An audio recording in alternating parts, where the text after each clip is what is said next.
My name is Timothy Stiven. I am one of the coordinators of the Envision Conservatory for the Humanities. I'm also an AP European History teacher. And for the past couple of years, we were looking at what are we going to do after the APs. And I decided what would be fun to do was actually have a pageant of the masters, now called Pageant of the Ravens. And now this is the 6th year we've done it. And it's in conjunction with AP Art History. Hi, I'm Amanda Malconi, and I teach AP Art History. And so with the AP European History classes, the Advanced Drawing classes, and the Humanities Conservatory, we've created this event for you, which will be showing paintings in real life. So we decided to make the show a little more interactive this year. So along with our Eva Art Gallery, showing off all of our day class and conservatory art, some of the arts classes work together and creating living tableaus. So enjoy. So as a part of the living tableau, there's also going to be what the Envision Conservatory for the Humanities has also taken this event and looked at the paintings analytically and found the themes that they are going to discuss that they found in the painting. So in between, while the different paintings are getting set up in their set, then the Envision Conservatory for the Humanities is going to come in, and they're going to be doing a discussion about the themes that they found that we study in the humanities and that they found in this art history. So that's the run of the show. There are 4 acts, and there's going to be an intermission after the first 2 acts, and that will allow you to go back and look at the art. That will last for about 20 to 30 minutes, and then the second act will have the rest of the living tableau. Thanks again for coming.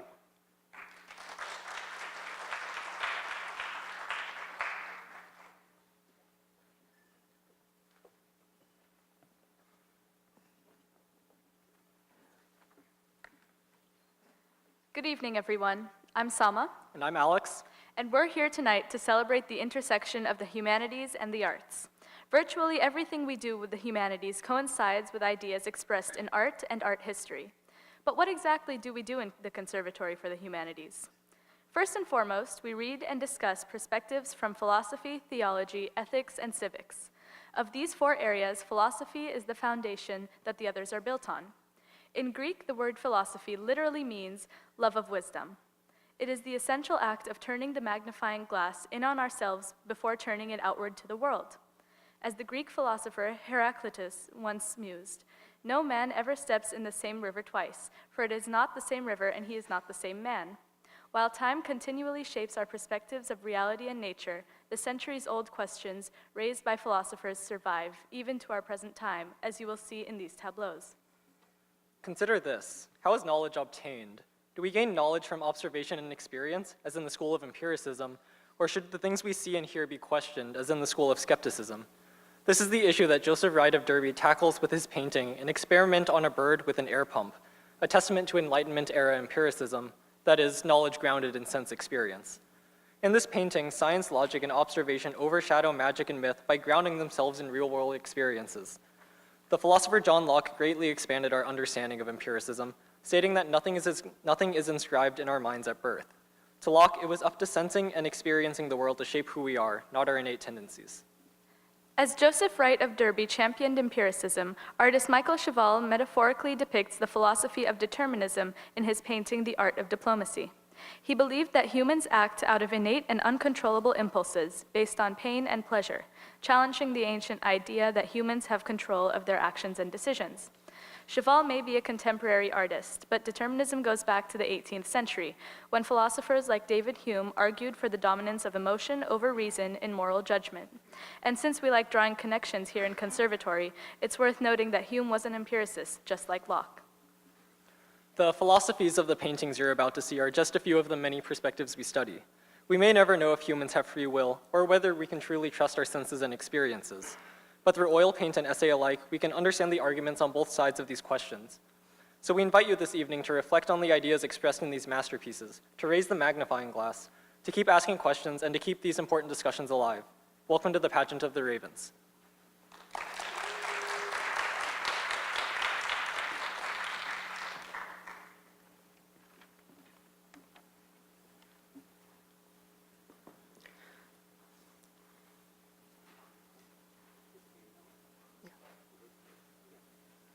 An Experiment on a Bird in the Air Pump is a 1768 painting by English artist Joseph Wright of Derby using oil on canvas. A single candle lights the nighttime scene, employing the technique of chiaroscuro, where sharp contrasts between light and dark create depth and drama, the latter being characteristic of 18th century Romantic artwork. As the title suggests, a bird is being experimented on by a scientist, who is the central figure holding the glass vessel while looking out of the painting, almost directly at the viewer. The bird, a cockatoo, flails as the oxygen is slowly being removed using a pump, and the onlookers are gathered around reacting to the scene. Directly to the left of the scientist is a young couple too invested in one another to watch, and below them is a boy looking on with great interest while a man times with a pocket watch. On the right of the scientists are two girls, one looking worried and the other being comforted by her father.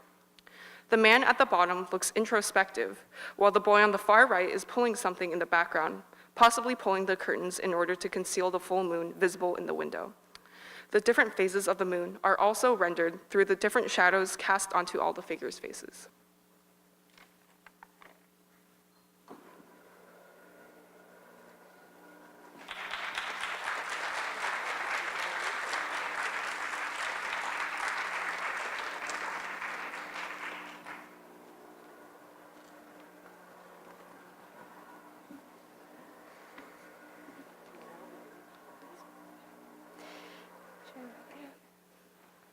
In the Conservatory for the Humanities, we study empiricism because it is the foundation of Enlightenment thought.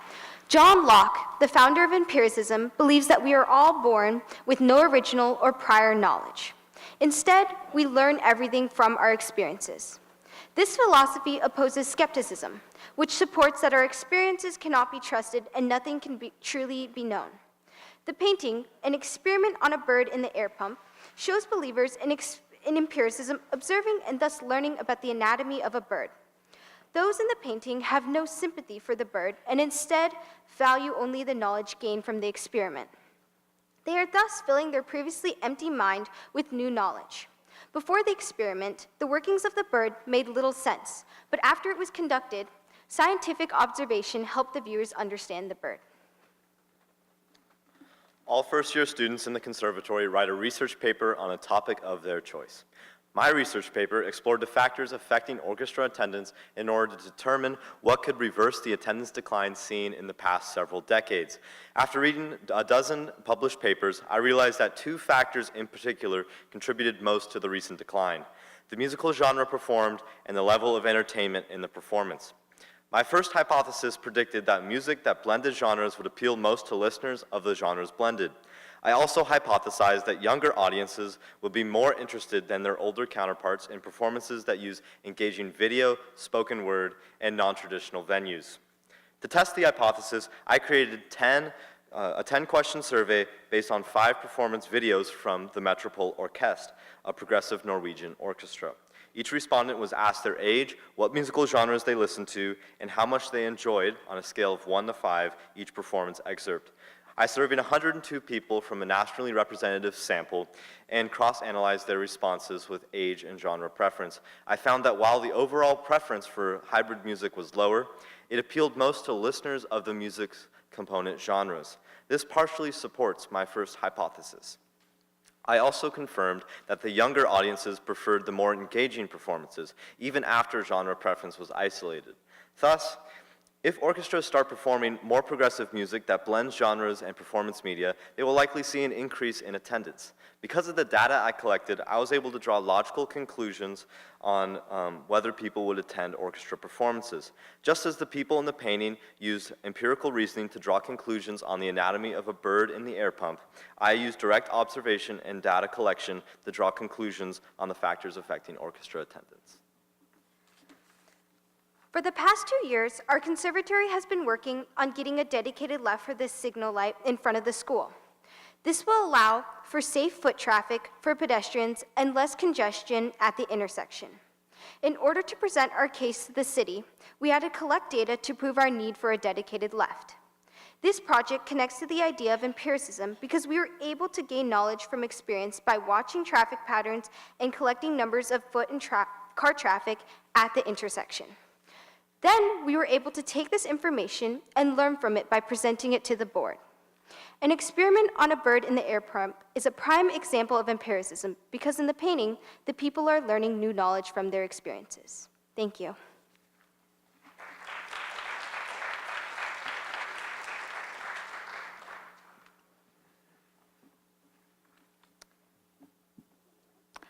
The creator of Art of Diplomacy, Michael Cheval, is a contemporary artist born in Russia in 1966. Western European culture started to have a great impact on him when he moved to Germany in 1980. His designs are greatly influenced by two significant artistic genres, the Italian Renaissance and Surrealism. However, Cheval specifically contrasts himself from the ideas of Surrealism. Cheval's art in general is notable for its power, technical brilliance, subtlety, and originality. He specializes in absurdist paintings, in which he defines absurdity as an inverted reality, juxtaposing Surrealism's work of subconsciousness. His work is often metaphorical and requires a sharp eye to decipher the often hidden allusions. However, by portraying the absurd in a realistic manner, Cheval's art appears almost as a photograph, and therefore it allows the abstract concepts in the art to be more easily accepted by the audience.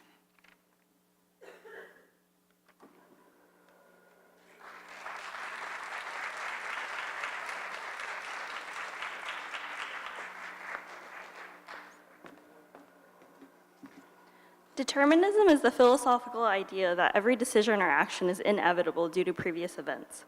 It contradicts free will, saying how humans have no choice on the outcomes. One of our readings on determinism is an excerpt from A Treatise of Human Nature by Scottish philosopher David Hume, and he states that nothing can oppose or retard the impulse of passion, but a contrary impulse, and if this contrary impulse ever arises from reason, that latter faculty must have an original influence on the will. In other words, he is saying that reason can't move us to action because the impulse to act derives from the action itself. To support this, he states, reason is and ought only to be the slave of the passions and can never pretend to be any other office than to serve and obey them. Humans are guided by impulse and not reason. Last fall, the Conservatory collaborated with the San Diego World Affairs Council and the CCA Social Studies Department to put on an event called Debate Deconstructed. We hosted a live stream of the second presidential debate here in the proscenium, and we put together a panel of experts to deconstruct the debate after the live stream. The motivation for creating this event was simple: to provide factual information, in other words, to inject reason, into an election season that seemed to lack it. The biggest takeaway from the project, however, wasn't about reason, but about emotion. The most salient point made by our panel that night came from a professor of communications. In an answer to a question about how to make these televised debates more substantial in the future, more about each candidate's platforms instead of their personal lives, the professor replied that the debate wasn't about tax policy or trade deals or healthcare because the election itself wasn't about tax policy or trade deals or healthcare. It was about emotion, or passion, as he would say. The truth is, as much as we would like to say that voting is a rational act, that we as voters are all rational actors, we are subordinate to our instinctual emotional impulses. The impulse of passion is why people care enough to vote in the first place. In this way, the outcome of the election was a deterministic one. The painting emanates determinism because it displays the lack of free will within David Hume's idea. The strings represent passion in that they are guiding the puppets to their fate. It is not a higher power that guides our actions, but our own intrinsic drives. Although there are two puppeteers, they pose merely as a lack of choice, but in the end, our actions are determined by our inner impulses. The good news is that the passion impulse is not bad in and of itself. It's not the enemy of truth. Only when passion is paired with false judgment, Hume writes, can passion be called unreasonable. Our responsibility now is to encourage good judgment based on balanced factual information and civilized discussion. That is why we created Debate Deconstructed and why we will continue our commitment to help educate and engage our community in the future. Thank you.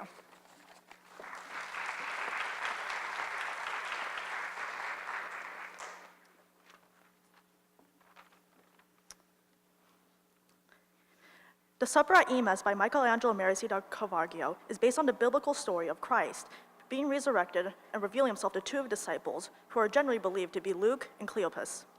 In Caravaggio's rendition of the event, the focus is on Jesus, who is presented without his usual symbols of divinity, such as a halo or a beard, and also on the still life of the food before the group.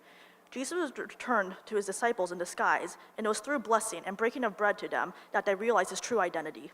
Caravaggio focuses not only on this event in his central still life, but also on the experience of the apostles, Luke and Cleopas, placing the basket of food so that it appears on the verge of falling from the table, a symbol of the world they had known.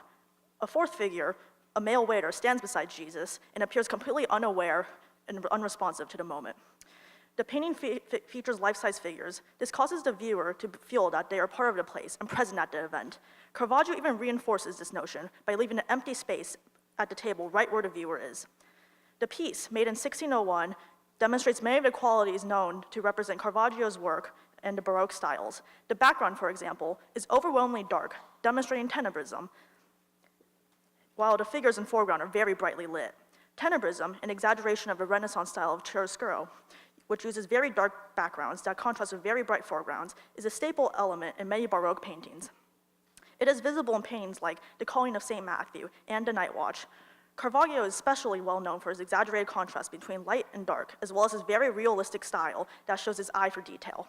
The result is an intense work of art with almost theatrical lighting, yet a focused center and exquisite surroundings.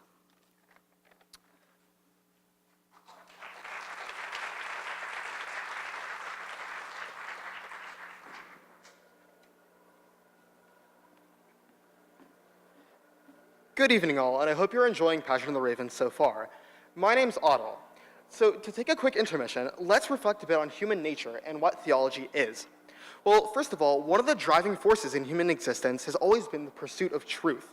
In the last act, we explored empiricism and determinism, two methods of understanding the world around us.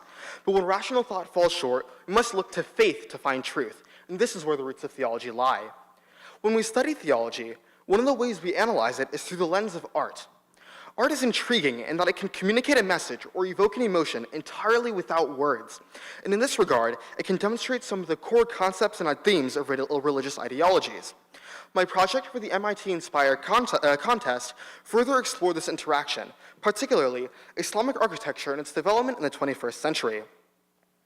I first explored the nature of Islamic architecture, and my research found that Islamic architecture is defined by function rather than form.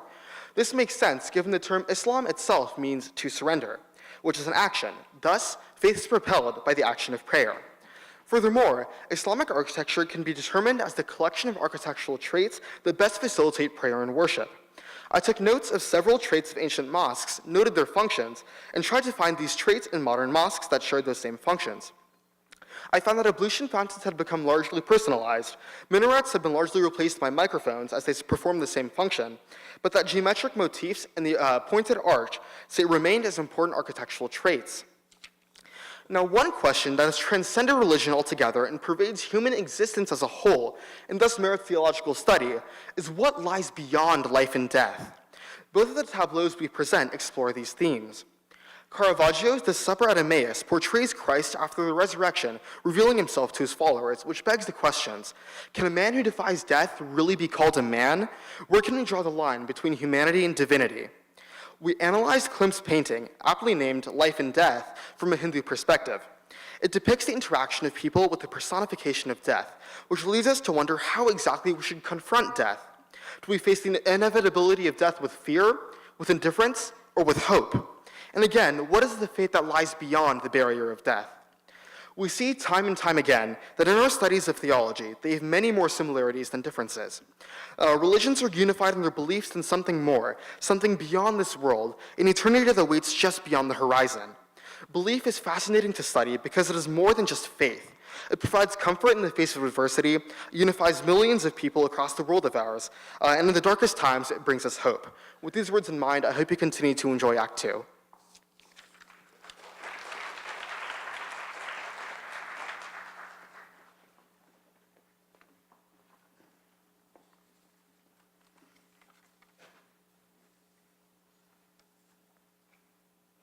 At its most basic foundation, Christianity is about how Jesus came to save people from sin and death through his crucifixion and resurrection. Christians believe Jesus died and was resurrected and have faith that Jesus will come again. Supper at Emmaus by Caravaggio depicts Jesus returning after his resurrection and his appearance to his disciples. Christ had previously disguised himself, not revealing that he was indeed Jesus resurrected. Supper at Emmaus focuses on the moment that he reveals himself to two of his disciples. Christ reveals himself to be resurrected, a demonstration of his true divinity. His resurrected appearance ultimately served as a confirmation of the disciples' belief and lent validity to Christ's teachings, inspiring his new followers to spread the gospel. Supper at Emmaus remains an important piece in depicting Christ in his human state. Early church leaders in the 9th century in the Nicene Council strove to define the incarnation of Christ, the concept that Christ was at the same time fully man and fully God. The value demonstrated in this painting is the importance of Christian spiritual growth as Jesus' disciples grow in their faith after the discovery of Christ's resurrection. The event of Christ's appearance, as told in the Gospel of Luke in the New Testament, serves as a model for a Christian's own journey towards acquiring Christ-like virtues, known as the process of sanctification. In Humanities, we discuss Christianity in one of our weekly discussions. Though this painting is about the humanity versus the divinity of Jesus, in preparation for our discussion, we read Thomas Aquinas, a 13th century theologian who concerned himself mainly on the compatibility between faith and reason in Christianity. Aquinas believed that logic could be applied to theological conclusions. However, when logic fails, faith is employed to fill in the missing pieces. At the very beginning of Christianity, Christians had to worship in secret because they faced persecution under the Roman Empire when being sent out from Jerusalem. The current situation for Christianity in China is similar to that of the early church, as it is also an underground movement. I became interested in this topic a few years ago when I traveled to China and visited a Christian bookstore, and I learned that the owner had been imprisoned for his faith. Although China's constitution provides for religious freedom, this religious freedom is only nominal and applies to the official state-sanctioned churches, the Three Self-Church in Christianity's case.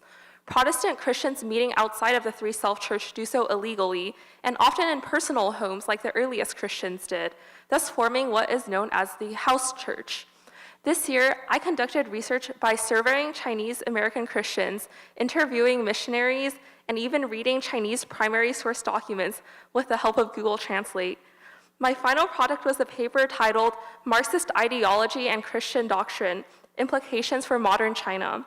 In April, I had the opportunity to present my work at the MIT Inspire Humanities Research Competition.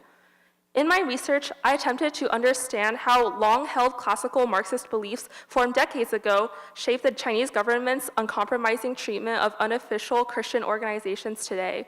Furthermore, I wanted to understand why the house church is growing in numbers despite the hostile political atmosphere. Most recently, the party has attempted to restrict Christian activity to patriotic purposes within the Three Self-Church. However, the house church continues to grow. I concluded that efforts to abolish Christianity have failed because Christianity is a universalizing personal belief system for individual converts. Therefore, the public policies of the Chinese government are not effective in preventing the growth of the house church. Writing this paper has helped me gain insight into the situation in China, which is currently designated by the United States Commission on Religious Freedom as one of 8 countries of particular concern. Writing this paper has also helped me to appreciate the freedom that I have to meet with fellow believers each Sunday, a freedom I too often take for granted. Thank you.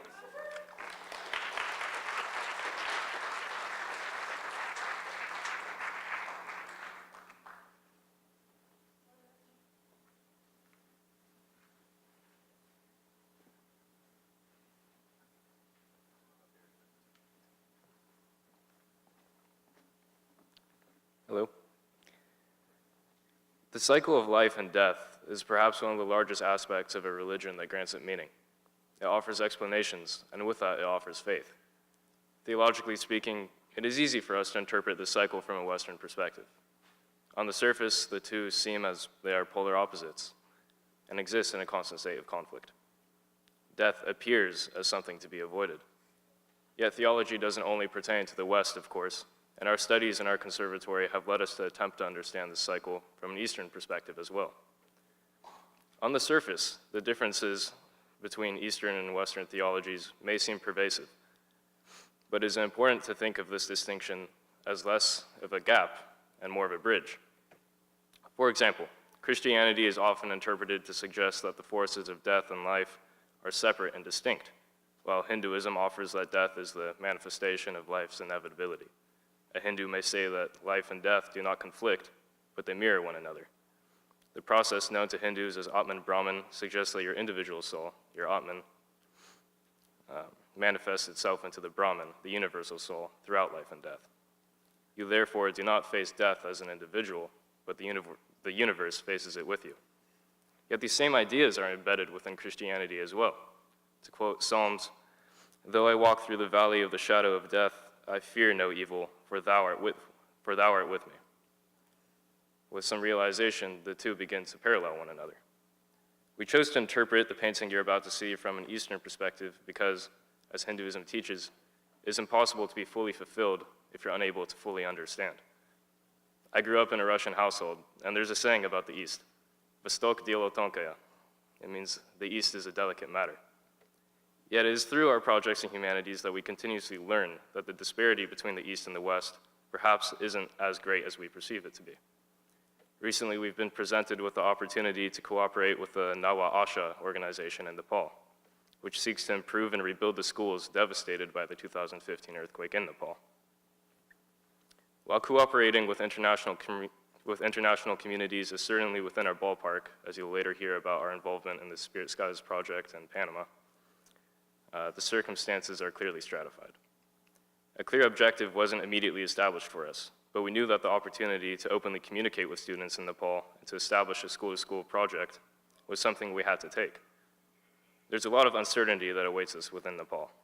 We have faith, however, that bridging the West and East, as Klimt's work and our studies demonstrate, will be natural, and that understanding a religion is oftentimes one of the best ways to understand a culture.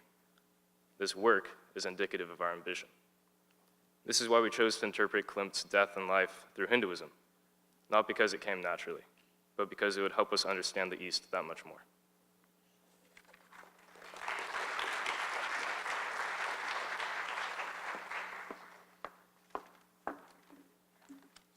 Death and Life by Gustav Klimt, first painted in 1910 with undiluted and vibrant oil on canvas, is a prime example of the modern art movement, as it displays allegorical and narrative style subjects typical of the Art Nouveau sub-movement and Klimt's reinvention of the female nude. The painting features an allegorical Grim Reaper on the left who looks upon life with an omniscient grin. Life is depicted on the right through generations of women, from baby to grandmother, representing the cyclical nature of life. The message of the piece seems to convey impermanence of life and the idea that death may strike at any moment. Though Klimt originally used gold foil as ornamentation for the painting, which is characteristic of some of his other more well-known works, he grew dissatisfied with the aesthetic and later covered it with gray paint. Death and Life won the first prize after the 1911 World Exhibition in Rome.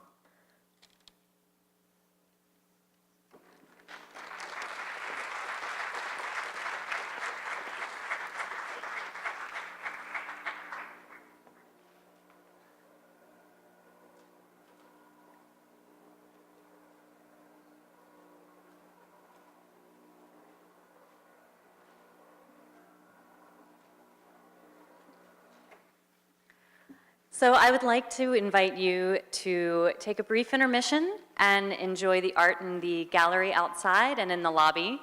All the art outside is from our day classes, so sculpture, painting, drawing and design, advanced sculpture, imaging, photography, pretty much everything. And also our Fine Arts Conservatory. So we will meet back in here in about 25, 30 minutes. For the second half of Pageant of the Ravens. And also check out the art history Lego displays. Thank you. Great, good. Welcome. All right. Welcome back, everybody. I think we should go ahead and begin Act 3, Ethics, with a question for all of you. So when I say the word ethics, what do you think? Because what I found is that most people, for most people, the phrase tends to bring to mind specific instances where there's this clear-cut right-wrong dichotomy. For example, people will ask, is it ethical to tell a white lie? Or is it ethical to copy homework, and expect there to be a clear answer? But ethics is more complicated than that, because different forms of ethics see the world in very different ways. So no one action is wholly right or wholly wrong. Everything depends on where you're standing. Now, when you make a decision about morality, you go through 3 steps unconsciously, but I'm going to go ahead and spell them out for you. The first step is in meta-ethics. You look at the big picture, and meta-ethics asks how we can create a way to look at ethics in the first place. It asks the big questions. For example, does morality exist independently of us, or is there some higher moral truth that we're just searching for? Objectivism would say that yes, there is some moral truth that we're just looking for. We just haven't found it yet. Moral relativism would say no, that morality varies based on your culture, the time in which you live, or even, as subjectivism would say, the individual person. The second big meta-ethical question is why we make psychologically decisions about morality. Do we do it from a standpoint of egoism or altruism? Emotion, do we feel the answers with our hearts, or reason? Do we think about them with our heads? So once we've answered these big questions of meta-ethics as best we can, we move on to normative ethics. And there are 3 main types of concepts in normative ethics. The first is virtue-based, the second is duty-based, and the third is consequence-based. So virtue-based normative theories focus on the characteristics that make a person act rightly. And this includes Aristotle's idea of the virtue as a middle ground between 2 vices. For example, the virtue of courage shows up between the vices of cowardice and rashness, 2 opposing vices combined to form one virtue if you balance them out. Duty-based ethical theories focus on the intent behind an action, good or bad, as the reason for its ultimate morality or immorality. And this is also referred to as deontology, which we'll address later in the show. Consequence-based ethical theories focus on the results of an action and whether those are good or bad as the reason for the action's morality or immorality. And this includes theories like Jeremy Bentham and John Stuart Mill's utilitarianism, which argues that maximizing pleasure and minimizing pain for the greatest number is the end goal of any human action. Now, applied ethics, which stems from meta-ethics and normative ethics put together, is probably closest to what you think of as ethics on a daily basis, because it asks what's moral in modern society. It investigates hot-button topics like cloning, genetic modification, animal rights, and capital punishment. And because ethics is such a gray area, different groups will invariably come to different conclusions on the subject. So in this act, we'll be looking at 3 different pieces of art and examining the ways in which each of them evaluate morality. The Chinese propaganda poster Smash the Imperialist, War Conspiracy, Forge Ahead Courageously to Build Our Peaceful and Happy Life showcases the moral relativism versus objectivism debate. And so does our curriculum building project, Boilerplate. Jacques Couture's Pierrot in Criminal Court asks about the normative roles that consequentialism and deontology play in daily life, as does Alex Kwan's MIT research project on retributive versus consequentialist theories of punishment, and our graphic novel, Spirit Skies. And finally, Diego Rivera's The Uprising takes a leaf from Nietzsche's book and explores the roles of master and slave morality in society. But all 3 paintings apply ethics as a lens for viewing their societies. Beyond the art, though, we hope that you'll reflect on the impact that ethics has on not just art, but life itself, because whether you realize it or not, you make decisions about right and wrong every day. Being able to evaluate your decisions from a standpoint that isn't strictly black and white will make you a better thinker. But more importantly, it will make you a more empathetic person. And with that, sit back, relax, and enjoy Act 3, Ethics.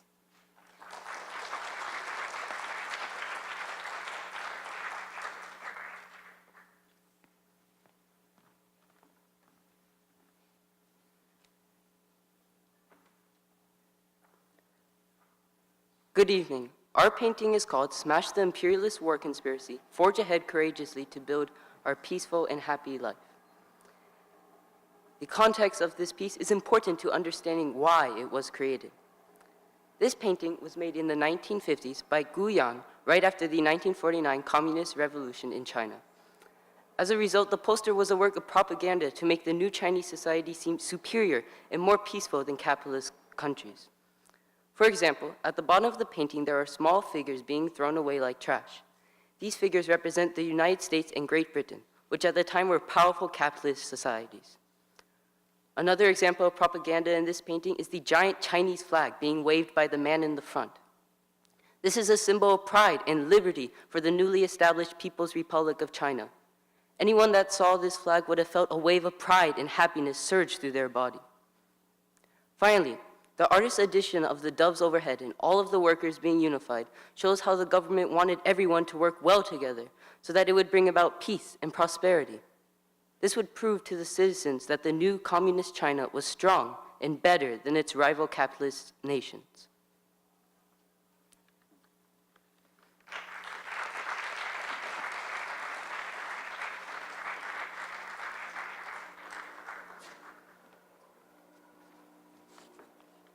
So as you just saw in the painting, it was primarily a propaganda poster. The title's rather long. It's Smash the Imperialist War Conspiracy, Forge Ahead Courageously to Build Our Peaceful and Happy Life. Now, it was created in 1950 after the Chinese Revolution took place, and it was created by Gu Yuan. It primarily depicts the Chinese Communist Party's cultural resistance to Western imperialism influence. So with Mao Zedong's takeover in 1949 and the containment policy implemented by the US, there was a pretty strong resistance to the influence of American imperialism and attraction to communism. And the outbreak of the Korean War in 1950 definitely aided this as it heightened tensions between the US and China. Now, Boilerplate, if you move to the next slide, is a historical graphic novel created by Paul Guinan and Anina Bennett. You can see them on the right-hand side of the screen. Both authors are friends of the Humanities Conservatory, and we have created a US history curriculum to allow for Boilerplate to be used in US history classrooms. Now, the graphic novel covers the story of a late 19th century, early 20th century inventor who creates a mechanical marvel built to replace the common soldier. You can see him in the center of the screen. That is Boilerplate. Now, the book takes place at the start of American imperialism, where Boilerplate is able to travel around the world. Boilerplate himself symbolizes the Western imperialist value established at the beginning of the 1900s, as he was created to replace the modern soldier. These imperialist motives and values were instilled with the idea of purely creating capital, with everything being weighed on a consequentialist cost-benefit analysis. Now, these values didn't really look at the consequences of oppression and resource draining imperialism, something the Chinese remember from being under British rule for such a long time. Boilerplate journeys across the world, participating in the conquering of the land to save savages that had previously lived there. As he is a robot, he doesn't question the motives of this worldly purification, and instead blindly follows those who order him to fight. Now, the main meta-ethical question that arises in Boilerplate is at the end of the novel, where Boilerplate disappears from the front lines of World War I. Boilerplate's disappearance at the end of the novel could be symbolic of humanity within Boilerplate, where Boilerplate's adventures in American imperialist conquests and the horrors of World War I have made him well aware of the consequences of imperialist values and motives. This brings up the ethical question. Can robots and artificial intelligence be aware and distinguish what is right and between what is right and what is wrong, the same way a human could do so? Now, an ethical objectivist would argue that Boilerplate's programming makes his decision-making infallible, as long as he stays true to his prime directive. Conversely, an ethical subjectivist would argue that Boilerplate's experiences from his ventures could help him establish a type of moral compass. That could explain why he left the front lines of World War I. Even though he was a pre-programmed robot, he still has free will and can decide in his mind what is right and what is wrong. Now, while the Chinese did resist the influence of Western imperialism, the Cultural Revolution that followed in the following decade after the establishment of the People's Republic of China led to the loss of free will for many Chinese citizens. Now, seen in the painting, the Chinese people march, blindly following the radical ideas of Mao.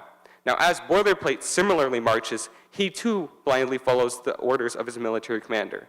We, as citizens of a democratic republic, have to question the decisions and logic of our own leaders back at home. Thank you.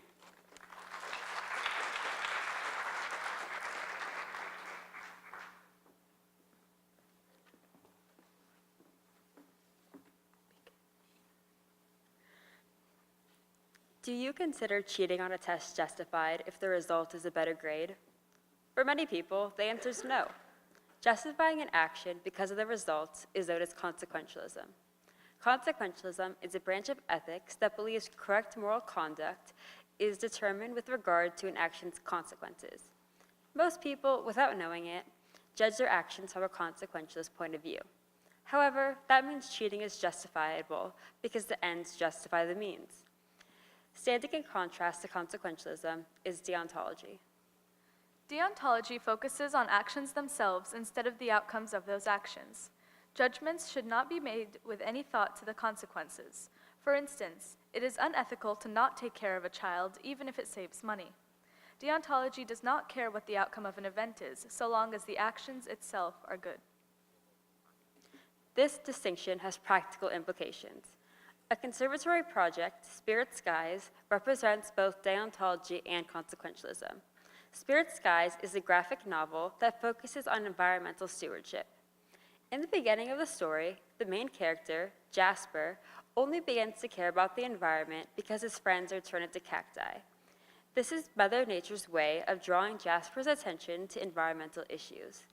He is essentially forced into caring about conservation because if he doesn't, bad things will happen. As the story progresses, Jasper's reasoning becomes deontological. This is because he meets various individuals who change his mind. One of the characters Jasper interacts with changes his mind because the individual is very consequentialist, which Jasper doesn't like. The character, when asked by Jasper for help, wanted to know what he would get out of helping Jasper. We learned that when it comes to the environment, it's hard to persuade people with consequentialist arguments.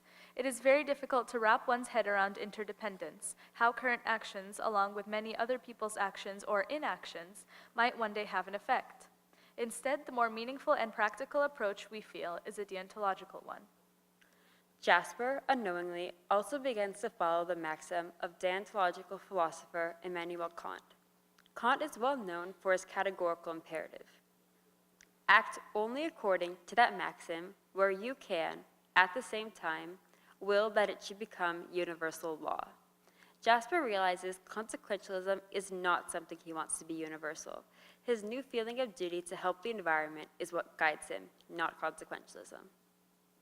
As an extension of Spirit Skies, Conservatory created the Hummingbird Garden. This garden was created from a deontological perspective.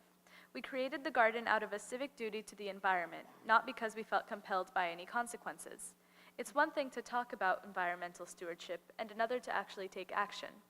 Our garden is located in Balboa Park and is home to a variety of hummingbird-friendly plants. Just as Spirit Skies is deontological, so is this upcoming painting. The painting depicts a judge lazily presiding over a trial of a poor man. The judge is portrayed as half asleep and biased. It reflects the underlying unfairness of the trial. The painter, Couture, does not care about the consequences of the judge's verdict. Instead, the focus is on the ethics of the judge in action. Couture thinks the judge is not giving the defendant a fair trial. He believes the judge's prejudice and lack of interest are problematic. The painter does not focus on the future of the victim because the outcome does not matter. The issue lies with him not being given a fair hearing in the first place, making the painting a deontological argument. As members of humanities, we research and discuss a variety of topics. Deontology and consequentialism are two fields we study within ethics. Alex's research paper focuses on this area. He looks into creating a justifiable form of punishment that preserves the criminal's human rights and protects against abuses by the punishing party.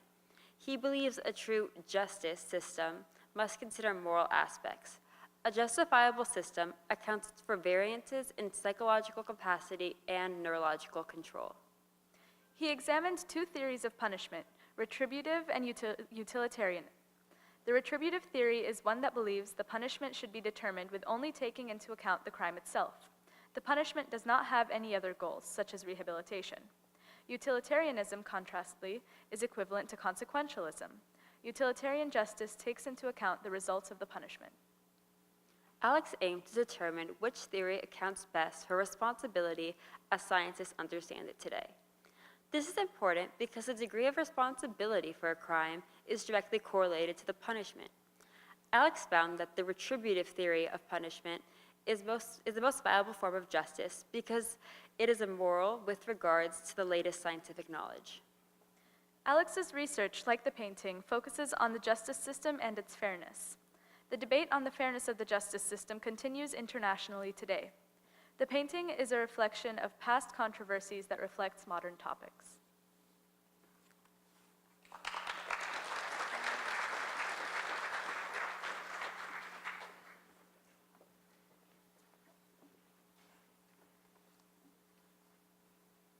Pierrot in Criminal Court is a 19th century oil on wood painting by French artist Thomas Couture. Couture could be considered a realist painter and mentored notable artists like Edouard Monet. The painting depicts two famous masked characters, Pierrot and Harlequin. Pierrot is a clown typically depicted in Commedia dell'arte, a popular comedic form in 16th century Italy characterized by masked individuals. He is known for his naivety, and in this painting is depicted with a white blouse. He represents a poor peasant on trial for stealing food from a restaurant. Harlequin is another stock character in Commedia dell'arte. He is typically masked and dressed in a diamond costume and usually represents the romantic hero archetype. In this painting, he is depicted in black. The items Pierrot stole are strewn across the floor as evidence for his guilt. His accusers are on the left, while Harlequin argues for Pierrot's defense before sleeping judges. Couture satirizes the 19th century judicial system through the sleeping judges and the use of the two archetypal characters.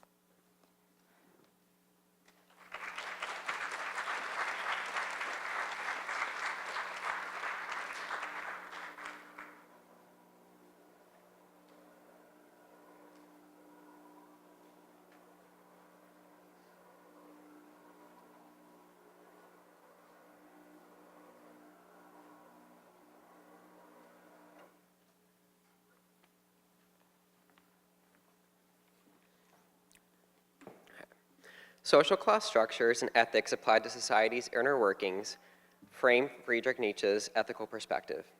We're going to be discussing Nietzsche's revolutionary ethical philosophy involving slave and master morality, how it is driven by his unique theological perspective, and how it relates to Diego Rivera's painting, The Uprising, which you'll see later.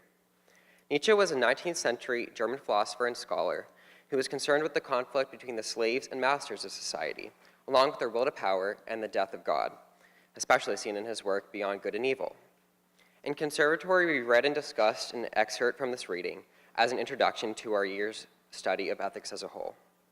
He emphasizes in his work that God has died in society, which signifies that society and its citizens have turned their back on the meaning and authority that used to be present within the Christian God. This aligns with atheism, since atheism rejects the belief that a God truly exists. In other words, the widespread loss of faith that Nietzsche observed led him to conclude that objective ethical standards seen through faith are diminishing, leaving a less evident platform for how ethics are perceived in general. This phenomenon carries over into Nietzsche's slave and master morality by attributing ethical authority to the people of the society rather than an overarching God. Nietzsche also explains that his reference to slaves entails a description of the masses of society that are seen as lesser than masters, which embody the noble, aristocratic, unique, and transcended citizens of society. However, Nietzsche's so-called slaves strive for a relief of suffering and qualities of humility, patience, and the absence of oppression. And both of these groups have a will to power, or an individual pursuit for the highest possible position or life in terms of their individual growth. Now, presuming that society is not a black and white or compartmentalized system, one can see that an ebb and flow relationship between qualities of slaves and masters within every citizen is present. In other words, there is a dualism that can be seen between these two sets of morals.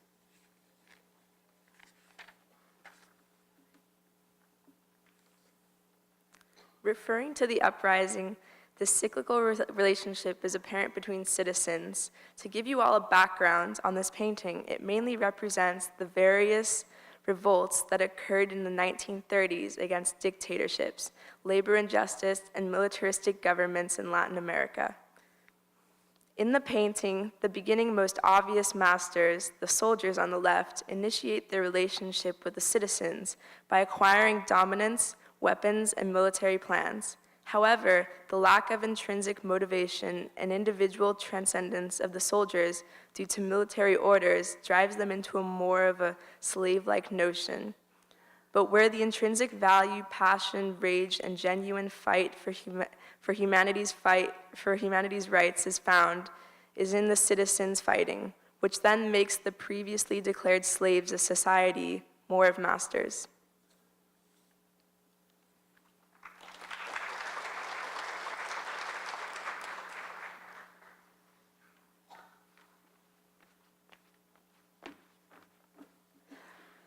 The uprising by Diego Rivera is representative of the widespread labor unrest that occurred throughout the 1930s in Latin America. Rivera's political murals strive to assert his left-wing principles, particularly communism. Embedded in his fresco, red banners alongside the clenched fists in the background symbolize the class struggle and labor unrest that plagued Mexico during the 1920s. This piece is unconventional for a 20th century mural in the sense that the focus of the piece is a woman. The female protagonist stands defending herself and her baby from a soldier. Her gender is important to redefining this modern era, contrasting greatly with the male laborer beside her. This incorporation of the woman's short dress and short hairstyle are elements of modern Mexican society, which further pronounce this socially fueled theme and the views of the artist. Thank you.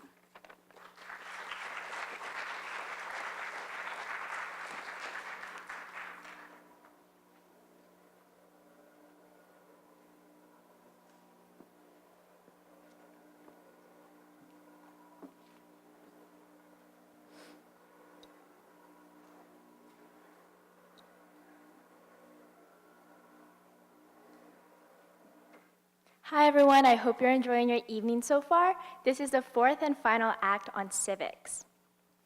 Civics, derived from the Latin term civicus, meaning citizen, is the study of the rights and duties of individuals in the context of their society and government. In conservatory, we study civic ideals like liberalism and conservatism, following each principle from its very beginnings through their evolution to the tenets they represent today. We study pacifism and feminism in theory and in practice throughout the centuries across many different cultures. We read, analyze, and discuss primary sources from notable figures like Robespierre, Rousseau and Hobbes, Simone de Beauvoir, and John Lewis. In the following presentations, you will hear more about federalism, republicanism, and utopianism.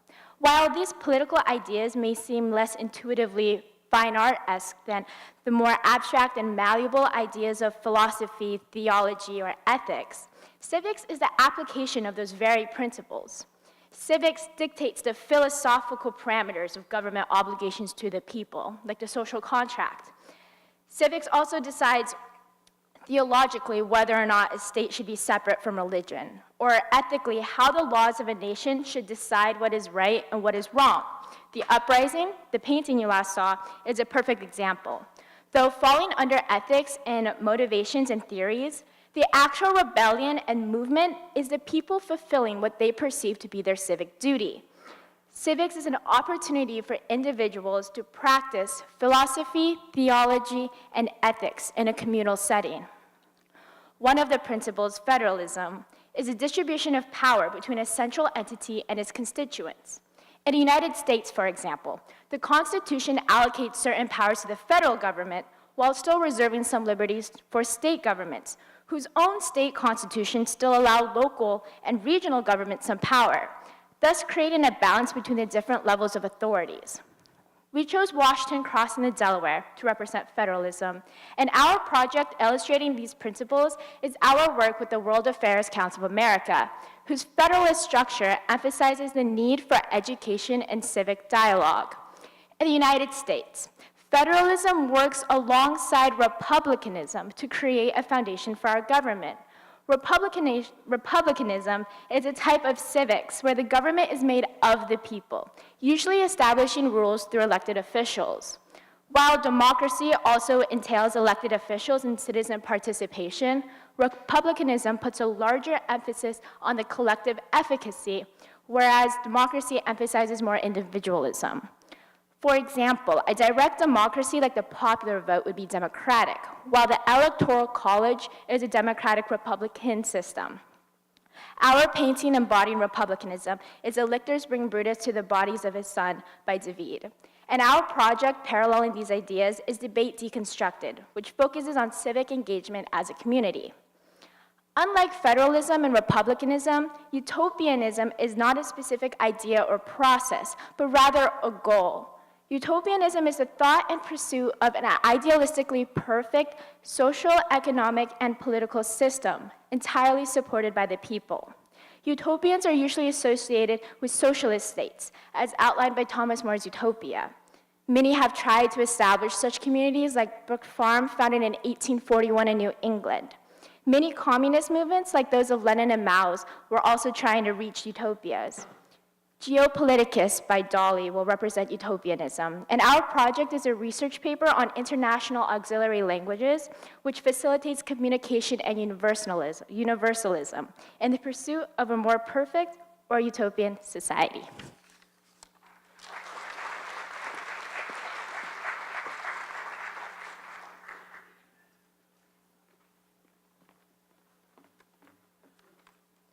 Painted by German artist Emanuel Leutz in 1851, Washington crossing the Delaware is one of the most recognizable American icons of today. It is currently located in the Metropolitan Museum of Art in New York. The actual painting measures 12 by 20 feet and depicts the turning point where George Washington gambled to lead the colonial army across the Delaware River on Christmas night in 1776 to attack Hessian encampment outside Trenton, New Jersey. This preceded the Battle of Trenton, which ended in an American victory, renewing the rebels' morale and inspiring re-enlistments. Leutz included a total of 12 people on the boat. Washington and his 2 colonial officers are depicted by their blue coats, which was the typical attire of a continental officer. 3 men are depicted are rowing the boat, notably an African American and a Scotsman. 2 farmers are huddled in the middle, and a Native American sits at the stern. The diversity of the men suggests a united effort on the part of the American Revolution. Despite it being a historical painting, there are several inaccuracies. For example, the flag depicted was not used until 1777. The sky appears to be nearing dawn despite the attack taking place during nighttime, and Washington's glorified stance would have been nearly impossible given the cramped, turbulent conditions of the boat. Washington crossing the Delaware not only commemorated a historical event, but also remains to this day a symbol of liberty, solidarity, and democracy recognized by nations all across the world. Thank you.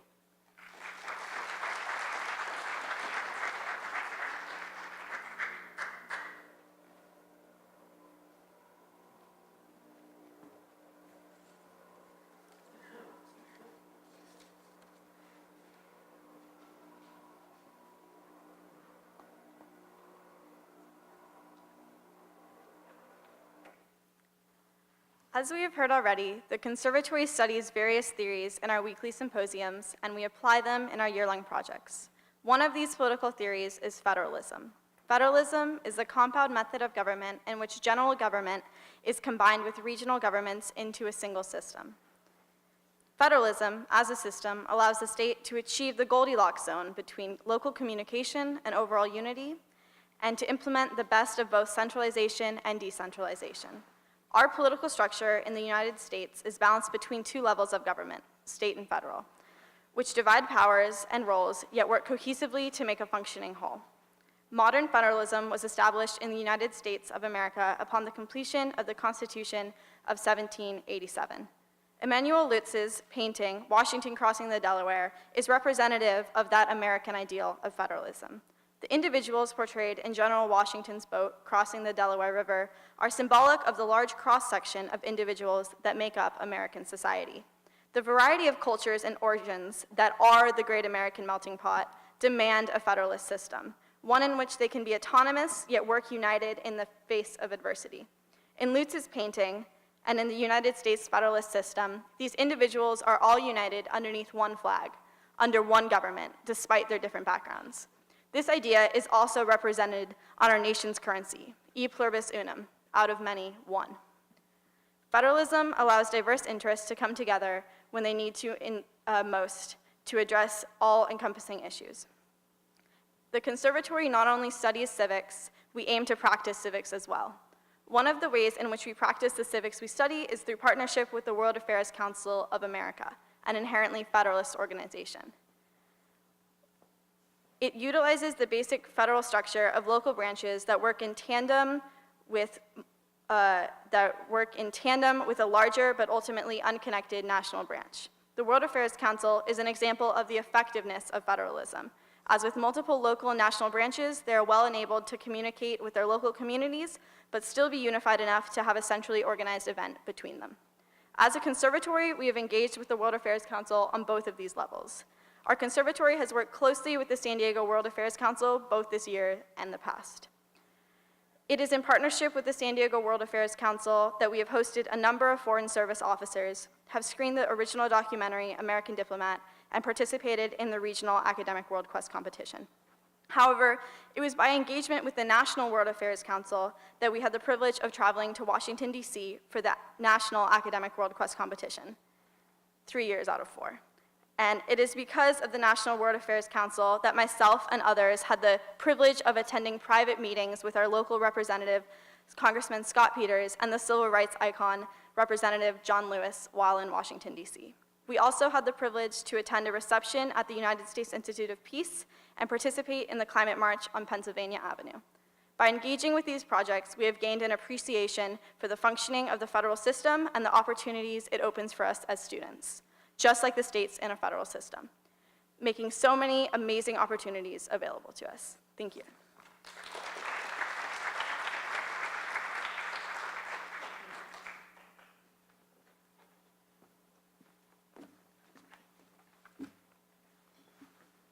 Hi everyone, I'm Alex. And I'm Kevin. As you know, an integral part of our conservatory curriculum is analyzing and applying perspectives from philosophy, theology, ethics, and civics. Of these 4 areas, civics has consistently been one of the toughest to consider and debate. But whether drawing ideas from liberalism, utopianism, conservatism, or pacifism, the application of civics to what we do in conservatory is virtually inescapable. The Lictors Bring to Brutus the Bodies of His Sons by Jacques-Louis David argues for the ideology of republicanism, which at a time inspired his fellow revolutionaries to overthrow the French monarch Louis XVI. David's art is a perfect example of the many ideals we strive to understand and apply to our society through the study of civics. Through many of our projects, we respond to David's call for civic action, a call to fulfill our role as participants in a modern democracy. For instance, during our first year in conservatory, we answer questions important to our personal histories and passions by participating in the MIT Inspire research competition. In a paper I wrote with Ashley, we investigate processes that cultivate and sustain change towards democracy. For our methodology, we correlate a country's democratic level with variables from the World Bank Development Index, such as literacy rate and income per capita.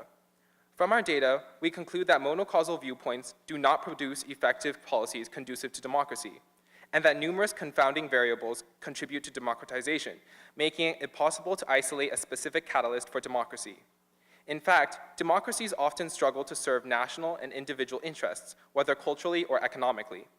Based on these conclusions, we proposed a search for more accurate measurements of democratic level and identified a need to cultivate a greater understanding towards citizens and cultures of non-democratic nations. Most of all, we emphasized the necessity for perspective when creating policy. Projects like these were inspired by our enthusiasm to better society, provoked by pieces of art that embody civic ideas, such as republicanism. During the presidential election season last year, the Conservatory for the Humanities planned and hosted an event called Debate Deconstructed. We and a CCA community of parents, grandparents, and students alike gathered to watch and discuss the presidential debate with input from an expert panel. In a republic like ours that encourages its citizens to speak up and make decisions, what better way could we experience the ideas of republicanism and democracy than to engage in the process firsthand? This is what we do in conservatory. We identify a problem, such as the dubious safety of the intersection just outside this theater, or the lack of conservation in the heart of our city, and then propose solutions, whether by reaching out to the city council or creating a drought-tolerant hummingbird garden in Balboa Park as part of the Spirit Skies graphic novel. In all of our projects, the principles of republicanism govern our role in actively shaping our society. The civic ideals that we study and apply have been discussed and debated for centuries, certainly long before the time of Jacques-Louis David's calls for republicanism. And in a society built on the principles of civic duty, self-government, and individual freedoms, we're excited to continue raising these discussions and participating in the civic process through the Conservatory of the Humanities. Thank you.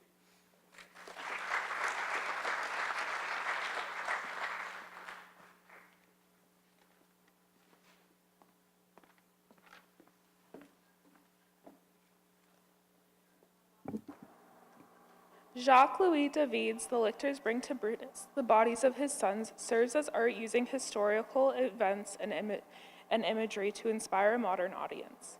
The painting portrays Lucius Junius Brutus, a Roman leader, mourning his sons. His sons attempted to overthrow the republic and reestablish a monarchy, which forced him to order their execution. He is anguished over the moral character of his actions, having chosen the good of his nation over his own familial ties. This painting truly underscores the cost of patriotism. In terms of artistry, David was a painter in the neoclassical style and derived inspiration from painters like Caravaggio. This piece experiments with the delicate interplay of light and shadow, which is often referred to as chiaroscuro. This is especially important in the painting, as one might notice that Brutus is entirely shrouded in shadow. The painting, however, takes on a whole new level of significance when one considers the context. The Lictors Bring to Brutus, the Bodies of His Sons was produced in the context of the French Revolution. The Bastille had been stormed and the National Assembly created. However, the monarchy still had to approve every piece of art hung, and they refused to hang this piece. After uproar from art students and revolutionaries alike, the authorities relented and allowed the piece to be shown.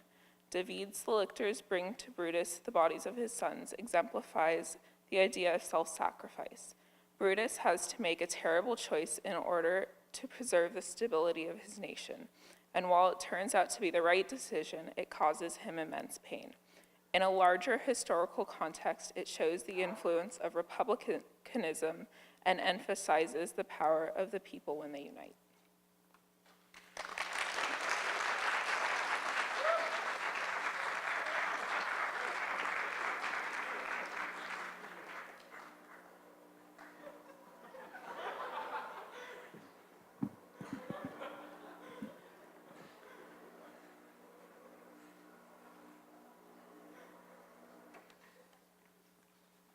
For the next painting, we will discuss utopianism, which is the aim to create the perfect society.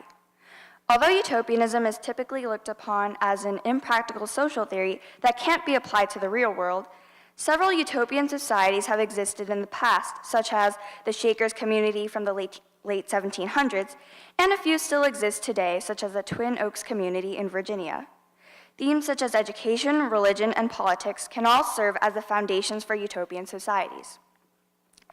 Salvador Dali's painting, The Geopoliticus Child Watching the Birth of New Man, was meant to show the uncertainty of the outcomes which the birth of a new world after World War II entailed.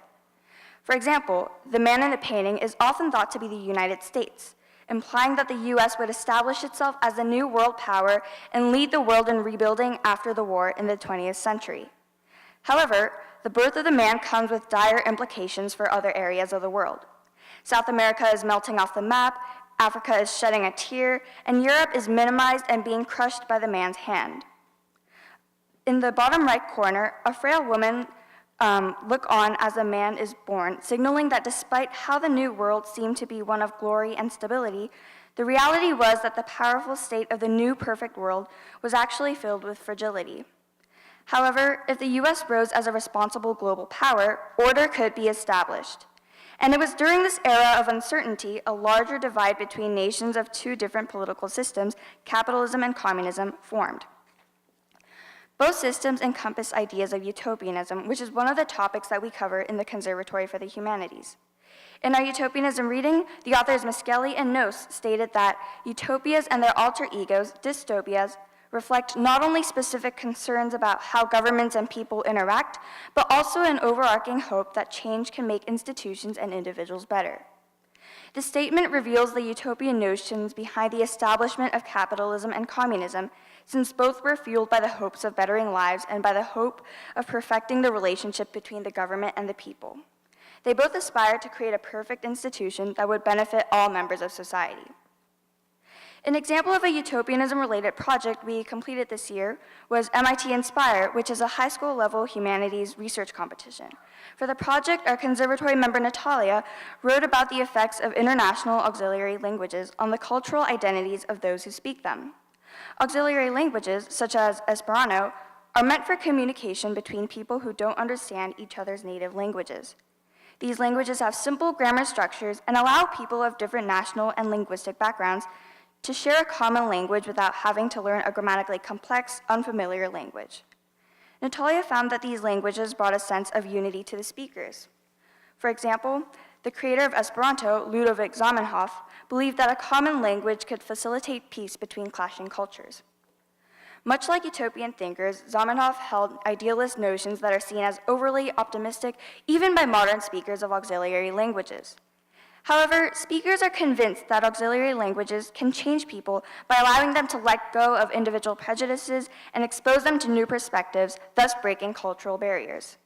Since there are so few speakers of auxiliary languages today, the speakers are able to foster a close sense of community even though they don't have a nation to help them unify culturally. Communities of auxiliary language speakers function similarly to utopias because they encompass the ideas of a new world order. They try to rebuild their worlds to be perfect by promoting unity, empathy, and other communal aspects often present in modern ideas of utopianism. Both Dali's painting and Natalia's research paper express elements of utopianism in that they represent the bold goal of creating well-ordered societies. Regardless of whether these types of societies are successful or not, they can be respected for attempting to apply philosophical, theological, or ethical frameworks to build a better world. Thank you.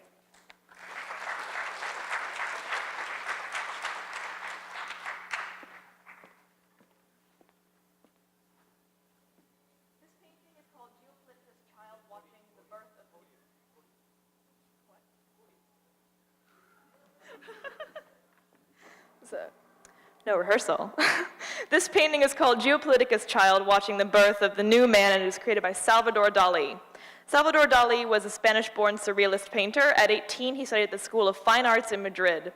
Growing up, he got a lot of attention for his appearance. He wore his hair long with sideburns and wore knee-high length pants and stockings, which were considered strange clothes at the time. In 1924, he was expelled from the School of Fine Arts for saying that no one in the faculty of the school was competent to test him. Dali also met Picasso that year, whom he greatly admired and was often influenced by. Dali married a Russian girl named Gala, whom he depicted in many of his artworks.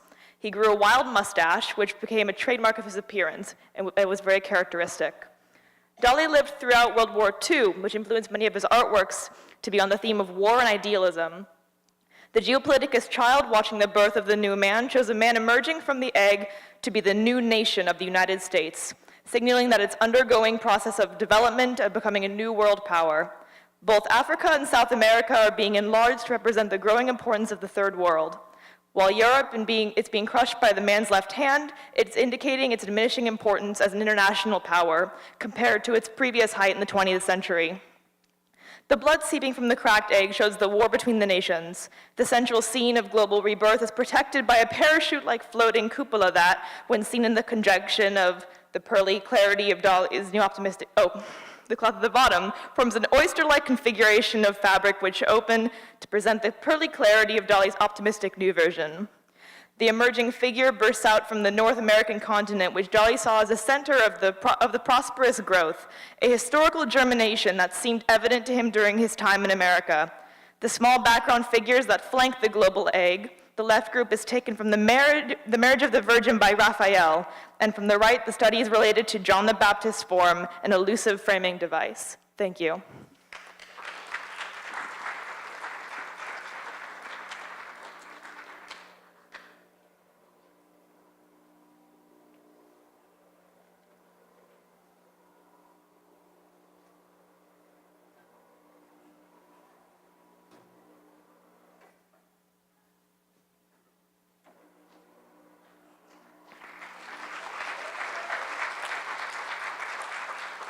Thank you, everybody. I just want to say, personally, I come from a family of educators and artists, and when CCA was created, they've been talking about the whole idea of what utopianism, we really do have an amazing school here. I don't know if your kids have talked to you about how much time they spent with this. The art history kids and the drawing kids, that was just a week of work. That's what they were able to put together in a week. And just think about how impressive that is. And then think about how much thinking and really intellectual work they put into all this. So it really is an amazing place to be here. It is a place of, truly a place of art and science. That's what's going to make this school so fantastic. And it's with your support that we will also make this a greater school. So thanks again. Thanks for coming. And anybody who's in art history, can we help out with a bit of cleaning in the background? And again, thanks so much, and please support the foundation.